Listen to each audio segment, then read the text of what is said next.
জাতীয়তাবাদী যুৱ ছাত্ৰ পৰিষদৰ কেন্দ্ৰীয় সাংগঠনিক সম্পাদক প্ৰদীপ শৰ্মাক বিশেষ সম্বৰ্ধনা আছু কৰ্মীৰ যোগদান।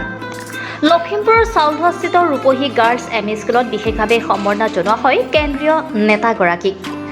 জাতীয়তাবাদী যুৱ ছাত্ৰ পৰিষদৰ বগীনদী চাউলধোৱা আঞ্চলিক সমিতিৰ উদ্যোগত অনুষ্ঠিত সম্বৰ্ধনা অনুষ্ঠানত ছাত্ৰ নেতাগৰাকীক সৰুদয়া জাপি, ফুলাম গামোচা আৰু গোৰ্খালী ঢাকা টুপিৰে সম্বৰ্ধনা জনায়। আজি আমাৰ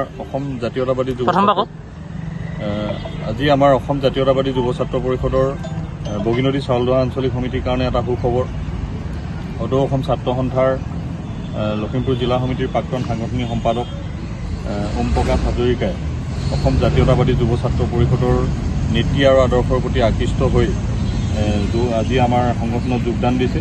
যোৱাকালি তেওঁ সদৌ অসম ছাত্ৰ সন্থাৰ পৰা অব্যাহতি লৈ আজিৰ দিনটোত আমাৰ জাতীয়তাবাদী যুৱ ছাত্ৰ পৰিষদত যোগদান কৰিছে।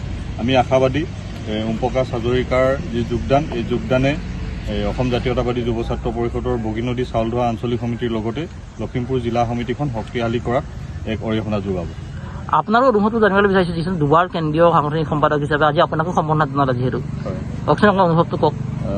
খুব মই গৌৰৱান্বিত। মই নিজৰ আঞ্চলিকখনক লৈ সদায় গৌৰৱ কৰোঁ।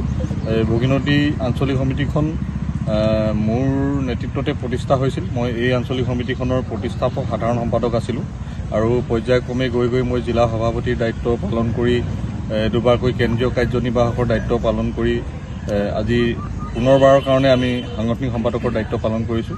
আৰু এই ক্ষেত্ৰত মোক আজি যি সম্বৰ্ধনা অনুষ্ঠান কৰিলে তাৰ কাৰণে মই মোৰ গৃহ আঞ্চলিক সমিতিখনক আন্তৰিক ধন্যবাদ জনাইছোঁ। আৰু এই অঞ্চলৰ ৰাইজৰ বিভিন্ন জ্বলন্ত সমস্যাৰ ক্ষেত্ৰত অতীজৰে পৰা মাত মাতি আহিছিলোঁ আৰু যাতে ভৱিষ্যতেও শক্তিশালী স্বৰেৰে মাত মাতি যাব পাৰোঁ, তাৰ বাবে মই আপোনালোক সকলোৰে পৰা আশীৰ্বাদ বিচাৰিছোঁ।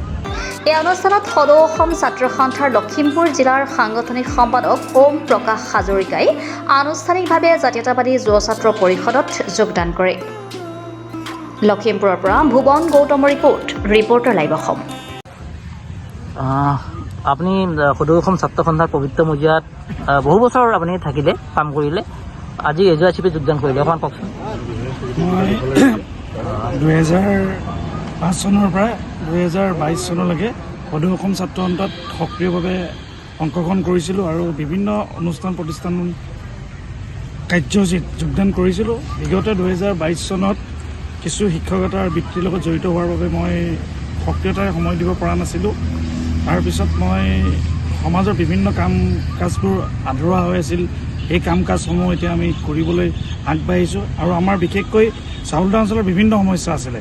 সেই সমস্যাবোৰ সমাধান কৰিবৰ ক্ষেত্ৰত এখন মঞ্চৰ আমাক প্ৰয়োজন হৈছিলে। সেই মঞ্চ আমি অসম জাতীয়তাবাদী যুৱ ছাত্ৰ পৰিষদত আমাক দায়িত্ব দিছে। সেই দায়িত্বৰ জৰিয়তে আমি এই যিবোৰ সমস্যা আমাৰ অঞ্চলৰ, এই সমস্যাসমূহ সমাধান কৰিবলৈ আমি সক্ৰিয়ভাৱে কৰিব পাৰিম বুলি আশা কৰি মই আজি অসম জাতীয়তাবাদী যুৱ ছাত্ৰ পৰিষদৰ নীতি আদৰ্শৰ প্ৰতি আকৃষ্ট হৈ যোগদান কৰিছোঁ। Reporter live Assam.